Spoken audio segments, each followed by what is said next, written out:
SmackDown's roster is interesting. It started off great in my opinion, but then something happened where it seems like it was sort of made to be the B show. We know we kind of expected it to be a little less than Raw, but the balance of Raw's great picks compared to SmackDown's definitely in Raw's favor. But with that being said, SmackDown has the potential to be a great roster.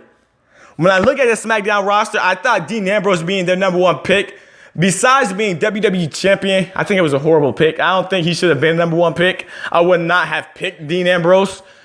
He would not have been in my top 3 picks. The logical reason why is because he was WWE champion, or still is WWE champion. So I do understand it from that perspective, but I felt like guys like Kevin Owens, guys like John Cena, Roman Reigns definitely should have been picked before Dean Ambrose.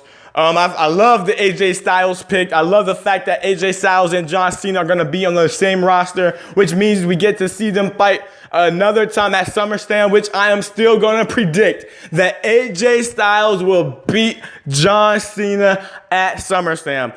I see it happening, people. I think AJ Styles is going to continue to be the wrestler of the year, continue to show why he is phenomenal. That was a great pick. I hated the Randy Orton pick, and here's why. Randy Orton is stale, in my opinion. Yeah, he hasn't been here for quite some time, but Randy Orton, I don't really see him, I could be wrong, of course, but he's done pretty much all you can do in the WWE. I'm not really interested in seeing Randy Orton unless it's to put over some of these younger stars on the SmackDown roster. I think Randy Orton should not have been picked as high as he was, especially not before Kevin Owens or Cesaro or Rusev or guys like that. I think SmackDown did a poor job of building up divisions. Their tag team division is pretty weak. Yeah, they had the American Alphas, who I believe is the most athletic, the most talented, spectacular tag team in the WWE, bar none. I do believe that.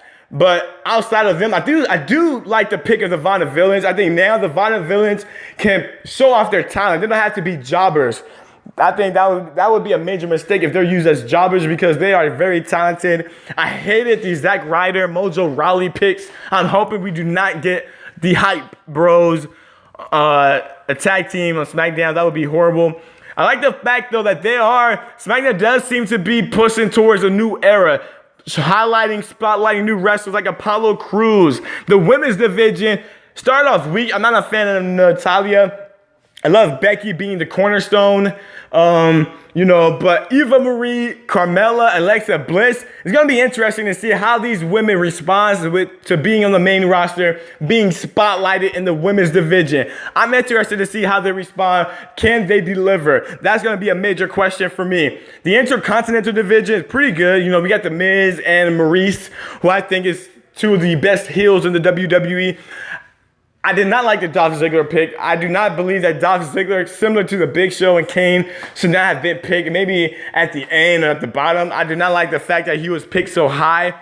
Alberto Del Rio, I'm hoping that he starts to get a major push. We need to see a new dynamic for Alberto Del Rio. We need to see Alberto Del Rio from Lucha Underground. We need to see more, because I think Alberto Del Rio could be a great superstar if he's built and booked correctly. I also do like the picks of Bray Wyatt, because I think there's a championship in Bray Wyatt's future. I think Bray Wyatt's going to be a breakout star on SmackDown. I think that was an awesome pick. The Baron Corbin, I think a lot of people don't like Baron Corbin because he's not a great wrestler, but you have to understand, if you saw him at NXT at the end of his run at NXT, he was awesome. And I actually am a big fan of Baron Corbin, just like I'm a fan of the pick Kalisto. I'm a big fan of that pick. I think Kalisto being on Raw is a great move by Raw. Also adding Apollo Crews, like I mentioned earlier. So I think while SmackDown does not have the depth of Monday Night Raw's roster, they have a potential to have a great roster, because we're going to be seeing new superstars, guys who we say should have been spotlighted or highlighted. They're going to get that opportunity on SmackDown. So we're going to see what they are made of. And it's going to be interesting to see who's going to be the breakout star. Who's going to be the new star SmackDown, similar to what we saw in the past with Edge, Eddie Guerrero, Brock Lesnar. Who's going to be those guys on SmackDown? I'm interested to see what happens. I still don't know if I'm Team SmackDown or Team Raw. I'm really disappointed in the fact that Bayley, Nakamura, Samoa Joe, Asuka wasn't picked by either brand. I think it didn't make any storyline sense to me. No logical sense why they weren't picked. But overall, SmackDown got an interesting roster. It has the potential to be great and also the potential to fail miserably. How did you guys feel about SmackDown's roster? Let me know in the comments below. Like this video, subscribe. Do what you gotta do, people. This is Game Days, we out. Smack!